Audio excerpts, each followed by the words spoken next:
ഇന്നിപ്പോ എന്തൊക്കെയാ അവിടെ കണ്ടത്? അകത്ത് കലശം കഴിയട്ടെ, സന്തോഷായി. ഒരു കലശം തൊഴാലോ, പത്തരാന്ന് പറഞ്ഞ് ഓടി വന്നതുകൊണ്ട്. അപ്പൊ കലശം കാണാൻ വേണ്ടിയിട്ട് അകത്ത് കയറി. ആ കലശത്തിന്റെ പ്രത്യേകത എന്താ? അതാ കുട്ടി കുടങ്ങളൊന്നും അല്ല കേട്ടോ, വലിയ വലിയ സങ്കല്പങ്ങളാ. അത് നടുവിൽ കണ്ടു ഒരു പൂർണ്ണകുംഭമൊക്കെ വെച്ചിരിക്കുന്നത്.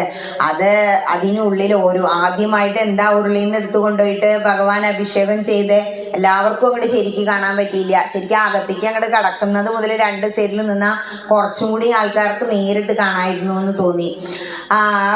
പഞ്ചഗവ്യം കൊണ്ട് ഭഗവാനെ അഭിഷേകം ചെയ്തു. പിന്നെ കലശത്തിലെ എല്ലാ പാനികളിലും ഉള്ള അത് വെറും ഒരു ജലം അല്ല. നിങ്ങൾക്ക് അഭിഷേകം ചെയ്യുമ്പോൾ അങ്ങനെ തോന്നും എങ്കിലും മന്ത്രപുരസരം നിറച്ചു വെച്ചിരിക്കുന്നതാണ് ഓരോ കലശപ്പാനിയുടെ ഉള്ളിലും ഉള്ള തീർത്ഥം.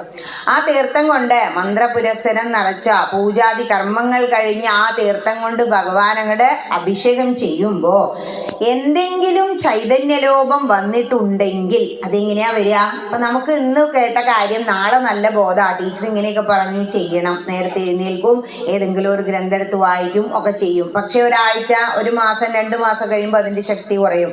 അതുപോലെയാണ് ഭഗവാന്റെ ചൈതന്യത്തിലും ലോപം സംഭവിക്കും. നമ്മളെ അത്ര ശുദ്ധിയും വൃത്തിയും പാലിക്കുന്നവരൊന്നും അല്ല എല്ലാ ഹൈന്ദവരും. അപ്പൊ അകത്ത് കയറുമ്പോ നമ്മുടെ തലയിൽ നിന്ന് ഒരു മുടി താഴെ വീഴ്, അല്ലെങ്കിൽ ഈ ചൂടിയ നമ്മളെ അകത്തുനിന്ന് തന്ന പുഷ്പാഞ്ജലി പ്രസാദം ചൂടിയത് താഴെ വീണ് അതിലിട്ട് ചവിട്ടുകയൊക്കെ ചെയ്താൽ അതിലൊക്കെ ചൈതന്യലോപം വരുന്ന, അങ്ങനെ എന്തെങ്കിലുമൊക്കെ ചൈതന്യലോപം വന്നിട്ടുണ്ടെങ്കിൽ ആ ചൈതന്യത്തെ വീണ്ടെടുക്കാനാണ് ഈ കലശം. അതാണ് കലശത്തിന്റെ സമയത്ത് ദർശനം പ്രധാനം ആണ് എന്ന് പറയുന്നത്.